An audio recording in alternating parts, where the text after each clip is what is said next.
हमारी आज की कहानी का शीर्षक है हैप्पी बर्थडे और इसकी लेखिका पूनम मेहता जी हैं। Happy birthday to you. रात के 12 बजे अचानक मेरे कमरे की लाइट जली। नींद में से हड़बड़ाकर आंख मलते हुए मैं उठी तो देखा बेटा बेटी और ये खड़े हैं। ईला मुझसे हैप्पी बर्थडे मम्मा कहकर लिपट गई। पास खड़े समैक ने भी झप्पी डाल दी और इन्होंने भी मंद मंद मुस्कुराते हुए मुझे विश किया। बच्चों ने आनन फानन में मुझसे केक कटवाया, गिफ्ट्स दिया और फिर गिफ्ट्स खोलने का आग्रह भी करने लगे। दोनों गिफ्ट्स बहुत सुंदर थे। बच्चे छांट के लाए थे, एक प्यारी सी साड़ी और एक सुंदर सी घड़ी। बच्चों में लिखने का ढंग मन मोह लिया। हमारी प्यारी मम्मी के लिए। इन्होंने भी एक शॉल गिफ्ट की, दुनिया की सबसे खूबसूरत महिला के लिए। इनकी राइटिंग उस शॉल के पैकेट पर चमक रही थी। मैंने सभी को धन्यवाद दिया। मैं भाव विह्वल हो गई। किसी भी स्त्री को इतने प्यार करने वाला परिवार के अलावा और भला क्या चाहिए। ईश्वर ने मुझे सुंदरता दिल खोल के दी थी। इस पर मेरा सादगी भरा अंदाज तो इन्हें बहुत ही पसंद था। तभी तो 17 साल पहले मेरी कज़न को देखने आए यह मुझे 2 कपड़ों में ही ब्याह लाए थे। इनकी जिद थी कि शादी करूँगा तो सिर्फ रिया से, वरना आजीवन कुंवारा ही रह जाऊंगा। मैंने भी 17 साल का विवाहित जीवन बखूबी निभाया था, इसलिए आज एक खुशहाल वैवाहिक जीवन जी रही थी। बच्चे अपने कमरे में जाकर सो चुके थे और हम भी सो गए। सुबह जल्दी उठना था, इसलिए यादों की सुनहरी परतों से निकलना थोड़ा मुश्किल हो रहा था। अगले दिन सुबह बच्चों का लंच बॉक्स तैयार किया। घर बाहर के काम और विश करने वाले फ़ोन और पड़ोसी, दिन आनन फानन में कब बीत गया पता ही नहीं चला। शाम को इन्होंने आते ही ऐलान कर दिया कि खाना बाहर का खाएंगे। दिन भर की थकी हारी मैं थोड़ी रिलैक्स्ड हो गई। इनकी पिछले बर्थडे पर दी हुई गुलाबी शिफॉन की साड़ी मैंने पहनी और उस पर अपना हैदराबादी पल का सेट डाला। हल्का मेकअप करके मैं तैयार थी। बच्चों ने और इन्होंने कॉम्प्लीमेंट दिया कि मैं बहुत अच्छी लग रही हूँ। मैंने मुस्कुराते हुए थैंक यू कहा और सब गाड़ी में बैठ गए। होटल घर से काफ़ी दूर था। रास्ते भर हल्की फुल्की बातों में बच्चे डिसाइड करने लगे कि खाने में क्या ऑर्डर करेंगे। खैर होटल आते ही अंदर प्रविष्ट हुए तो कहीं से इनकी पूरी मित्र मंडली आ गई। हैप्पी बर्थडे टू यू की ध्वनि से होटल का वो सारा हिस्सा गूंज उठा। मैं हैरान थी। सभी मुझे विश कर रहे थे और गिफ्ट्स दे रहे थे। कुछ देर बाद वेटर एक बड़ा सा केक लेकर आया मेरी खूबसूरत संगिनी के लिए। केक पर भी इनकी छाप सी लगी थी। विवाह के 17 वर्ष होने के बाद भी मैं नई नवेली दुल्हन की तरह शर्मा रही थी। भोजन के बीच शरारतें, हंसी ठिठोली चलती रही। रात को घर आते वक्त मैंने इनसे प्रेम भरी शिकायत की कि इस सब की क्या ज़रूरत थी, मैं कोई बच्ची थोड़ी हूँ। पर इन्होंने हंसते हुए कहा मेरे लिए तो हो। रात भर प्यार भरी मीठी मीठी बातें और शरारतें होती रही और इस बीच कब आँख लग गई पता ही नहीं चला। सुबह मैं चाय बनाकर बेडरूम में ले गई। पर्दा हटाया तो खिड़की से झांककर सूरज की किरणें अटखेलियाँ करने लगी। मैंने इनको देखा। बिस्तर पर गहरी नींद में ही कितने अच्छे लग रहे थे।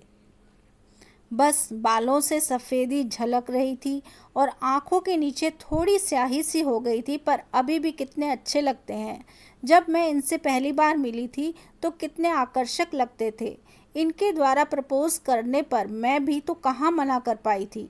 शादी के बाद के सारे साल पंख लगाकर उड़ चले थे। हम जहाँ भी जाते यही सुनने को मिलता कि वाह क्या जोड़ी है, कितने पुरस्कार बेस्ट कपल के हमने जीते थे। ईला ने नाश्ता बनाने के लिए आवाज़ लगाई तो मेरी तंद्रा भंग हुई। इन्हें उठाकर चाय देकर मैं अपना काम निपटाने चली गई। छुट्टी वाले दिन बच्चे और ये पिकनिक जाने के मूड में थे। मैंने मना कर दिया। हालांकि ये बहुत नाराज़ हुए पर फिर मान गए। उनके लिए सैंडविच, केक, स्नैक्स बनाकर मैंने इन्हें रवाना किया और फिर थोड़ी देर सुस्ताने लगी। आज कई दिनों के बाद कुछ फुर्सत मिली थी। आज बहुत दिनों के बाद मैं अकेली थी। बाई भी अपना काम करके चली गई थी। मैंने चाय बनाई और लॉबी में धूप सेकने चली गई। चाय की चुस्कियों के बीच मुझे अचानक बच्चों के बेडरूम का दरवाज़ा याद आया। वो खुला था, उसे बंद करना था। उस दरवाजे पर ग्लास लगा था जिसमें बाहर से अपना प्रतिबिंब दिखाई देता था और अंदर से वो ट्रांसपेरेंट था। बच्चों ने पता नहीं कौन सी मूवी देखने के बाद यह लगवाया था। मैंने दरवाज़ा बंद किया। अपना अक्स नज़र आया। चूँकि धूप मुझ पर पड़ रही थी, मेरी छवि साफ दिख रही थी। मैंने स्वयं को निहारना शुरू किया।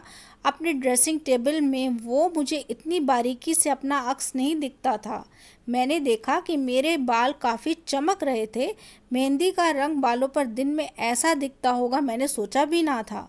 मैं शीशे के पास होती गई। मेरी आंखों के नीचे कालापन, चेहरे पर हल्की रेखाएं, दाग धब्बे, तिल। उफ! मैंने दरवाज़ा खुद को अविश्वास से देखा, पर यह मैं ही थी। मेरा दिल धक से रह गया।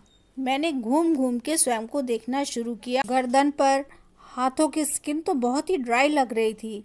क्या यह मैं हूँ? ऐसा लगा जैसे मैं स्वयं को पहली बार देख रही थी। मन से एक आवाज़ आई, 42 साल की औरत और कैसी हो सकती है? मैंने खुद ही को जवाब दिया कि नहीं नहीं, सहेलियाँ, रिश्तेदार, बच्चे, पड़ोसी और यहाँ तक कि ये भी मुझे बार बार खूबसूरत क्यों बुलाते हैं? आंखों से जो दिख रहा था उसे मेरा मन मानने को तैयार नहीं था, पर बुद्धि भीतर से कहीं जानती थी कि इन 2-1 सालों में मुझ पर मोटापा आना शुरू हो गया था। गृहस्थी की जिम्मेदारियों में कभी खुद पर इतना ध्यान ही नहीं दिया।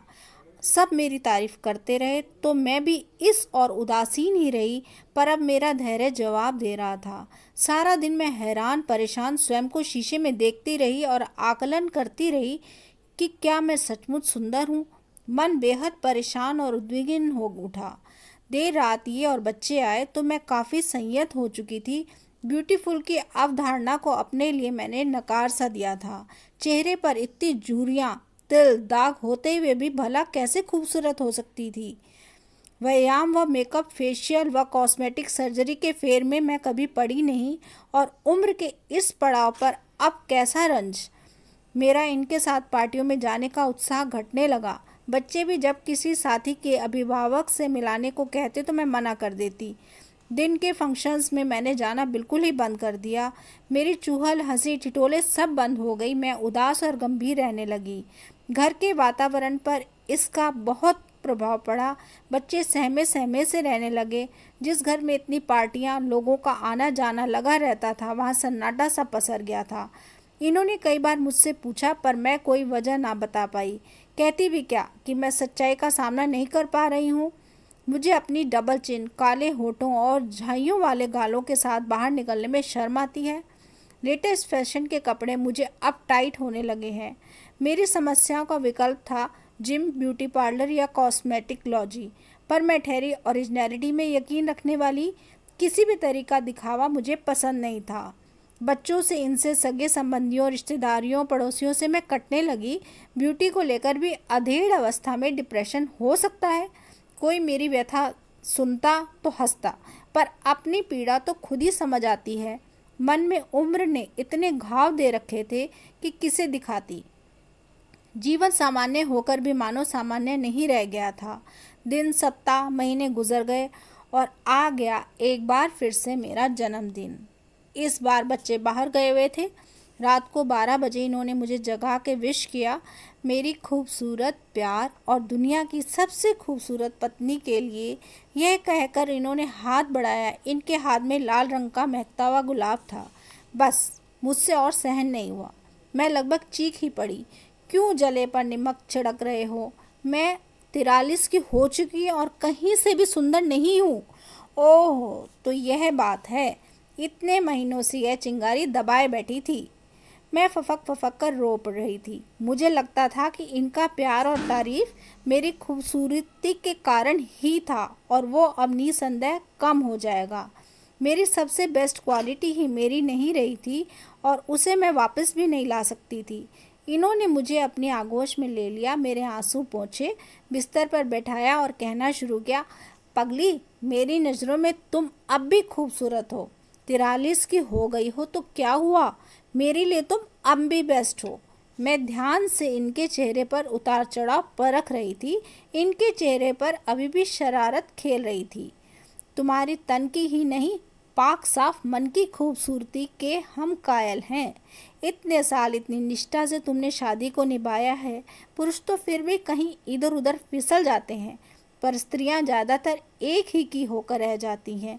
और फिर तुम तो इतनी अट्रैक्टिव हो, इसके बाद भी किसी पराये पुरुष को नहीं देखा। क्या यह कम बात है? मैं इनके तर्कों के आगे निरुत्तर थी। उम्र तो आएगी ही और उसके साथ सारे लक्षण भी आएंगे। उम्र को छिपाना मूर्खता है। झुर्रियों से भरे चेहरे पर कितना भी मेकअप पोत ले कोई, बाल डाई कर ले, हमारी फुहड़ता ही झलकेगी। तो क्या ना एज को ग्रेसफुली स्वीकार करें? किसी दार्शनिक की तरह ये बोले जा रहे थे और मैं पूर्वाग्रह घुलती जा रही थी। क्या मैं बूढ़ा नहीं हो रहा हूँ? तो क्या तुम मुझे कम प्यार करने लगोगी या बच्चे हमारा ख्याल नहीं रखेंगे? मैंने ना में सिर हिलाया। जब हम किसी के साथ रहने लगते हैं तो उसकी बाह्य नहीं, आंतरिक सुंदरता के भी कायल हो जाते हैं, और अंदर से तुम बहुत सुंदर हो। इन्होंने मुझे गुदगुदाया तो तनावपूर्ण माहौल में मस्ती आ गई और मैंने आंसू पोंछे। मुझे तसल्ली हो गई थी कि उम्र बढ़ने के साथ बदलावों के कारण यह मुझे छोड़कर तो नहीं जाएंगे। पगली, इस उम्र फिट रहना, सेहत का ध्यान रखना, खूबसूरती पर ध्यान देने से ज़्यादा ज़रूरी है। और फिर तुम अपने 43 की लगती ही कहाँ हो? इन्होंने मेरी आंखों में झांका तो मुझे शर्म आ गई। 43 की उम्र को यह बर्थडे मुझे अब बुरा नहीं लग रहा था। धन्यवाद।